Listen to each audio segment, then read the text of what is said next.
Hey tribe, how y'all doing on this wonderful Friday afternoon? This is your Friday night roundup. Go ahead and hit that subscribe button, and I hope you like this video. This is the first time in 2 weeks that you're gonna get your roundup on Friday, right? What's funny is for the last 2 weeks I've been traveling, and then on this holiday weekend I ain't got nowhere to go. Funny, right?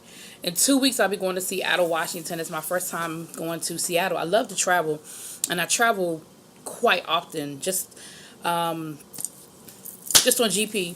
But I'll be going to Seattle, Washington for my niece's graduation. She's getting her master's degree from the University of Washington, so I'm excited about that. I've never been there, like I said, so I'm looking forward to going to Pike's Market, getting me some seafood because I love seafood. I think I told y'all that I could eat crabs every damn night. Shrimp, crabs, scallops. What's funny is I don't like fish.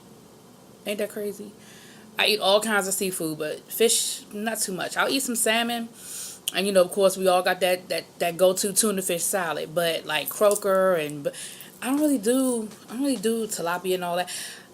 I have a cousin that loves to fish, and they keep freezer full of fish, and they have fish fries all the time, and I just can't do it. Anyway, way off topic. Let's bring it back. So, some things that have been going on this week. So, here's the thing. Some of the topics y'all might want me to talk about, I may not be talking about today because we're doing a really bitch tomorrow. We're doing a podcast tomorrow, and so some of the things we're going to talk about tomorrow. Some things I'll hit on today, but I'm going to dig deeper tomorrow. So, like, for example, Morgan Freeman, I'm not going to really hit it today. You're going to have to listen to the podcast or watch. I don't know if we're going to videotape the podcast tomorrow or not. But you're going to have to either listen or watch the podcast to hear what we all feel about Morgan Freeman. And if you guys have, I hope you've been enjoying the podcast. If not, go and listen to a few of them. Because if y'all been listening to them, y'all know Mink. Mink going to have some shit to say about Morgan Freeman. I'm almost afraid to hear it. Almost afraid to hear it. But some things that I just been going through my week. The first thing I want to hit on is, so the streets are saying that Jocelyn Hernandez will be getting a reality show on WeTV. Now, supposedly Candy was doing a show for Marlo on WeTV, and that fell through, and I'm sure there were a variety of reasons why that fell through. One, it seems like she may have a chance to increase her role on Real Housewives of Atlanta. I don't think she's going to get a full-fledged peach. However, it seems like she may be getting more opportunities on the show to be more on more episodes. And of course, the exposure from Real Housewives of Atlanta versus your own show over here on WeTV, you know what I'm saying? That's not really, that's a no-brainer. So I could understand her. And then maybe there was a conflict with Candy trying to do something over here on a different network, because Candy's done a few spinoffs, but they've all been on Bravo. So for her to go out and directly compete with Bravo may have gotten a little tricky. I'm not really sure, but that fell through. So now we have Jocelyn Hernandez getting the opportunity to have her own reality show on WeTV. So here's what I feel about that. First of all, I'm kind of surprised it's taken her this long to get offered a show, even though she showed her natural Puerto Rican ass towards the end of Love and Hip Hop, and even though she burned a lot of bridges with Mona Scott Young production, and I'm sure Mona got on the phone and called anybody who would listen and said, you don't want to work with this woman. Because she was such ratings gold, I'm kind of surprised that this is the first we're hearing about her getting a show. Now, with that being said, she was ratings gold because she had something to play off of. She had the Stevie J drama. She had the conflicts with Mimi and the other girls on the show. She had that whole, I'm the Puerto Rican princess, F you, y'all can't mess with me. She had that whole bravado thing going. Without that to play off of, I'm not sure what kind of ratings. Oh, that's got crumbs on. I just ate dinner, y'all. I'm not sure what kind of ratings gold she's going to be. I'm not sure about it. I'm just not clear. Um, they could come at the angle of she's a kinder, gentler Jocelyn because of baby Bonnie, and she's sort of grown up and matured, and she's a mother and all about being a great mother. However, again, that's not people don't want to see that. Like that's not the Jocelyn people want to see. So I don't know. It would be interesting to see what kind of show it would be. I would probably tune in to see what we gonna get. I don't know how long I would stay tuned in, but I would because Jocelyn she irked me. She irked me from the very beginning. And what's funny was I didn't even look at Love and Hip Hop when she first started. I started watching Love and Hip Hop because my neighbors kept telling me, you need to watch it, you need to watch it, you need to watch it. And I was over their house one night, and we went on demand, and they showed me like 4 or 5 episodes in a row. And, we was drinking and having a good time. And that was how I even got really introduced to her. And she's always irked me. So again, I don't know how long I would even stay tuned in for a Jocelyn Hernandez show by herself. But we'll see what happens and see how it develops. I do watch WeTV. WeTV is Braxton's. WeTV was Mary when they were doing their show. Marriage Boot Camp, which I reviewed. Mama June, which I watched the Mama June show. I don't think when they did the hot. I never looked at Honey Boo Boo. But when they did the Hot Tonight, when she lost all the weight and they went through her journey of going through the surgeries and losing the weight, I watched it and they sort of got me a little bit hooked. I'm going to stay politically correct and I'm not going to say anything more. But I do watch it. I don't know if I'm going to watch this new this new season that's dropping. It looks like she's getting ready to get married. I don't know if I'm going to, because the last season irked my soul. Because it's only been so much kids disrespecting their parents, and it's only been so much of that I can take. And her relationship with her daughter, not Honey Boo Boo, but the other daughter, I just can't do it. I can't sit there and watch this a little girl cussing her mama out and calling her mama all kinds of whatever, and I hate you and you ain't this and you ain't that and F you and you. I just can't do it. That hurts my soul. Anyway, I'm way off topic. So we'll see where that goes. Kim Zolciak, Bravo Andy, and the backpedaling and pussy popping. I don't really think I can say anything that hasn't already been said. I started to drop a video earlier this week when it first came out, but y'all know what I'm gonna say. That is just Bravo Andy, your ass went on a Jenny McCarthy show. You have a different audience there. You have a different demographic. And you went on there and you were trying to defend Kim Zolciak, because the people that listen to Jenny McCarthy are the same people that look at Tardy for the Party, because I didn't even know that shit was still on TV. So the people that are looking at Tardy for the Party, those are the people that were listening. And so you were defending Kim, or you were trying to defend your non-defense of Kim at the reunion. But you know what? The way you really felt about that whole situation is what you said that night, or at the whatever they taped it. And what you said to Kim was, when they were bringing out the receipts and they were coming at Kim, and Kim was whispering to you and was like, why are you letting them do this to me? Why are you letting them do this to me? And you turned to her and you said, but Kim, you said it. Kim, you said it. Everything that them women came at you with were your own words thrown in your face. At the end of the day, you didn't want to do the season. Either it was a contractual thing or a money thing, but you really didn't want to do the season. You didn't want to tape with anybody. You showed up late every time you had to be somewhere. That scene where Candy sat at that damn restaurant waiting for you for 3 hours, you know good and goddamn well the only reason why Candy ass was still there is because it was a contractual obligation for the show.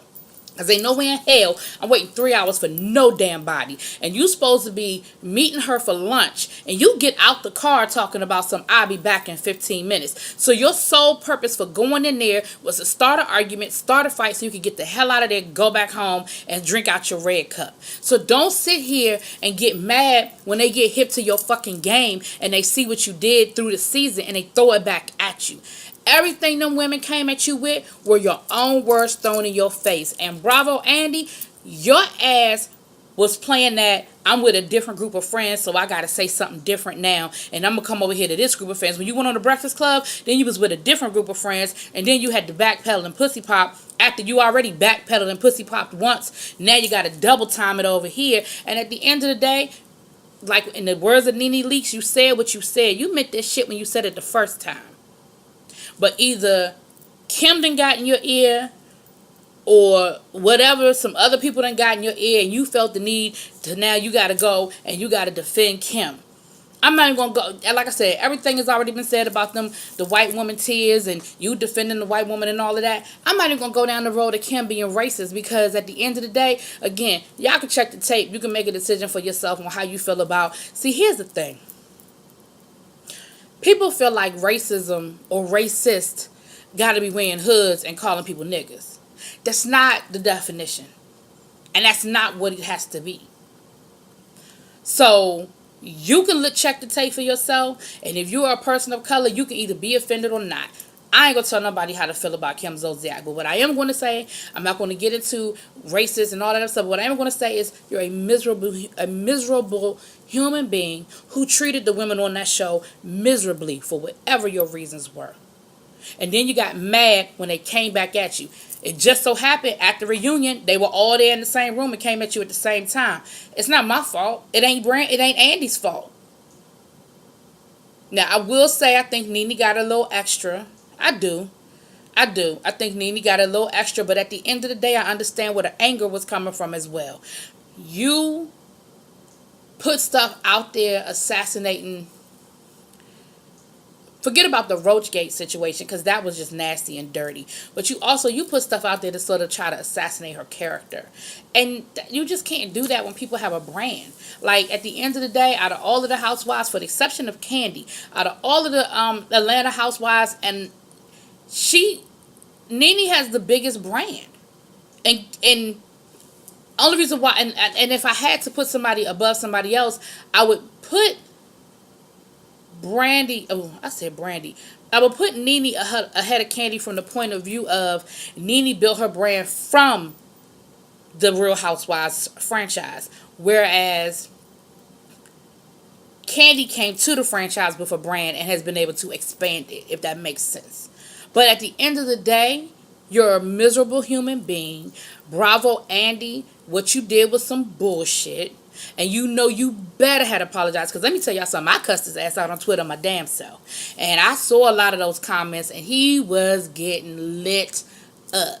So you showed up on Urban Radio with your Adidas sweatsuit. Now, I ain't never seen Bravo Andy in no goddamn sweatsuit. Have y'all?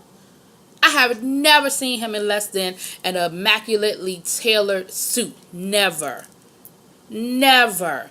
But you show up at the Breakfast Club in an Adidas sweatsuit.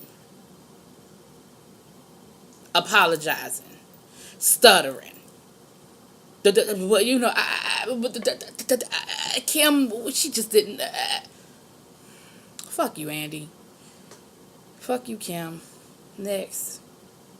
Here go another bitch. Rachel Dolezal.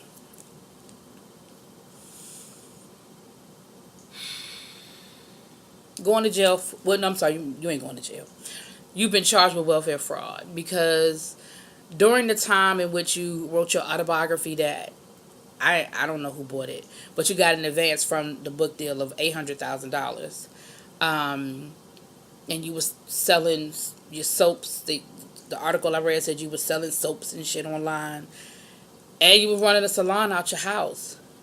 But all that time, you was telling welfare that you wasn't making no money. You was only making $300 a month through donations from friends. And they were giving you daycare assistance and food stamps, I believe. Bitch, go to jail. Go to jail. Let me see what side of the yard you stand on while you in jail. You gonna stand with the black girls, or you gonna go over there with the white girls? Tell me what side of the yard you stand on when your ass get up in there. Let me know. And I saw a lot of people saying they feel sorry for the kids and stuff like that. It's always a terrible thing when kids get caught up in adults' bullshit. You know, I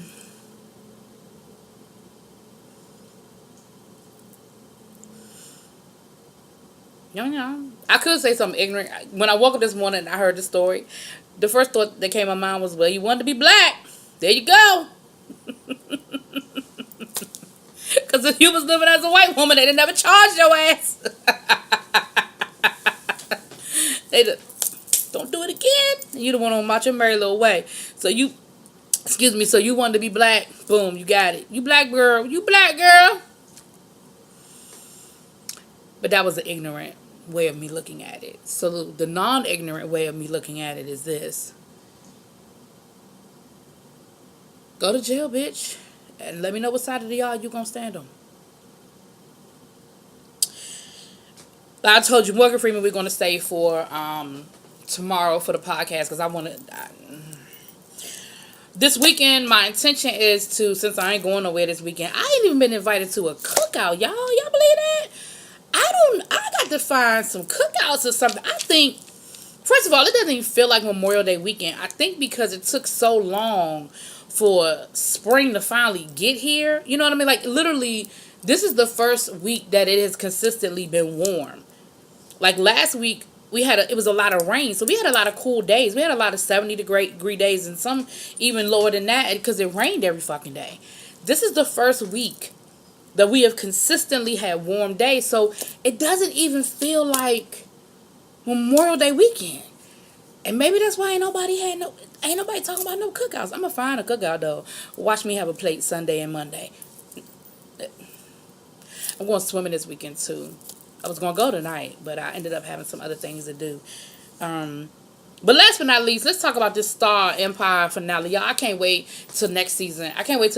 Because those cliffhangers were some great, good old-fashioned. Remember when cliffhangers were really cliffhangers? Like, you got to the end of the season and you were like, oh, shit, I gotta wait 3 months to find out who shot JR? And you spend the whole summer talking about it with your friends about how that season ended. Those Lee Daniels, that's what you gave me with Empire and with Star. Now, I'm going to say I feel like Star's season finale was better than Empire's season finale, but I feel like Star's season was better than Empire's season.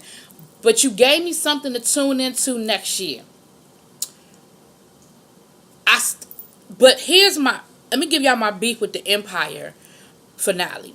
My beef with the Empire finale is I still feel like y'all was playing with my motherfucking intelligence. Because I don't believe Lucius is too fucking smart to do that. Lucius would have never, even in his arrogance, yes, Lucius is arrogant. And yes, him and Sean had this back and forth that maybe temporarily he was so caught up in the arrogance of the whole thing, and I finally got your ass, that he temporarily forgot. But I'm going to tell you what would have been more believable. What would have been more believable? Not the scarf, right? Don't do the scarf shit, Lee. What would have been more believable for me would have been that hard drive not being erased. Remember when he told the people, erase the hard drive, because, there was video of him shooting Shine. That would have been more believable to me than that bullshit ass scarf. If Eddie had walked up in the lion's den holding the hard drive from the computer saying, you need to check your people because they didn't erase the hard drive like you told them to, that would have been more believable. But that bullshit ass scarf, nah. Lucius wouldn't have been that stupid. I just don't believe it. So I didn't believe it until it played out. I just kept waiting for Lucius to pull some shit out of his back pocket and be like, oh, you thought you had me with the scarf? Well, da-da-da-da-da-da. But clearly that did not happen. I also feel like they left me hanging with the Tiana Eddie situation. Because I saw Tiana, go to Bigfoot Boy. Shout out to James Caldwell. But I saw her going, she was like, I'm pregnant, I love you, and all that good stuff. But did something happen between her and Eddie? Did Eddie come on to her? Did she overhear a conversation that, was going to be revealed next season? Because I felt like you was riding so hard for Eddie. And maybe being pregnant made you say, screw all of that. I got to be with my baby daddy. Like, maybe that's what it was. I can't say for certain. But that left me a little woozy with that one, too. Anika got, Boo Boo Kitty got what she, I was going to say Honey Boo Boo. Boo Boo Kitty got what she need. Hey, I wasn't mad about it. You killed his wife. He sat on that shit for 2 years. And you finally double crossed the family one too many times. See, had you did the double cross, like was working with Eddie, but then went to Lucius and was like, look, I know we don't fuck with each other. I know that you hate me, but at the end of the day, I'm gonna always be connected to this family through Bella, and give me XYZ over here, and I got your back. You still be alive. Now that I don't know if she's dead. It looked like she was dead. But when they took the camera off of her, she was still breathing. So she might not be dead. You know, this TV. I mean, she fell on them bottles and there was a lot of blood. But you know, it's TV. If they want her to be alive, she'll still be alive next season. But I feel like the only reason why Andre hadn't killed your ass yet is because of the family connection and all of that. But you know, it wasn't he ain't had nothing else to lose, boo. But other than that, it was a great season finale. Now, um, what's this thing called? Star. Star was great. I don't really think I have any complaint. Okay, so here's my question about Star. And again, y'all drop it in the comments. I'm about to round this up right now. Y'all drop it in them comments and y'all tell me. I thought Evan Ross, I'm forgetting his real name right now, and Simone were married. He can't stay in the country. I know we have new immigration laws, and I know it's a whole lot of shit going on with immigration and stuff like that, but them legitimately being married, even though we know it wasn't legitimate, but the fact that they were married, and they were I mean, does that not count for anything anymore? Because he was just like, fuck it, I wanted a nominate, and I'm just going to go back to Puerto Rico. I mean, not Puerto Rico, because if he was from Puerto Rico, it'd be legal. Going back to wherever his mama from. That just don't make sense to me. Drop it in them comments. But other than that, it was a great season finale. Noah asked, and an addict is an addict. When you have an addictive personality, it's not a big leap to go from alcohol to cocaine or heroin or whatever. And that's why that shit is dangerous. Kudos to Alex for saying, I'm not doing this again. Like, I love you, but I spent my whole life taking care of my mother, and I'm not about to take care of a grown-ass man. I ain't doing it. I felt bad because you ran right back to old boy, and he was like, yeah, I got a girlfriend, and she don't cheat on me. Well, he said she don't lie to me. But he showed his ass up at that airport and was like, that's my woman on that plane. He came to claim your ass. They're going to get back together. I don't think Alex is dead. Somebody going to be hurt, but I don't think anybody going to die. But somebody going to be hurt. And maybe even hurt really badly. Like, it's going to take them, how to rehab and all of that. But I don't think nobody did. But it'll be interesting to see. I think they're going to play that up for a couple of episodes at the beginning, like who got hurt and all that, But it was a great lead. You did that. I'm appreciating it. I'm loving it. And you got me on the edge of my seat until next season. With that being said, we're going to touch on the NFL new rule tomorrow. I already told you Morgan Freeman. We're going to talk about Rachel Dolezal again. I'm going to get everybody's 2 cents. We're going to talk about being arrested while being black. Because damn, it seems like you can't go nowhere nowadays without somebody calling the damn police on your ass. And a few more things we'll touch bases on. But that's what we're going to hit up tomorrow. I'm going to try to catch the movie a couple of times this weekend. I'm going to see Solo and Deadpool. If I catch both of those, I'll do reviews. And with that, y'all have a good weekend, a great holiday weekend. Drop it in the comments. Peace.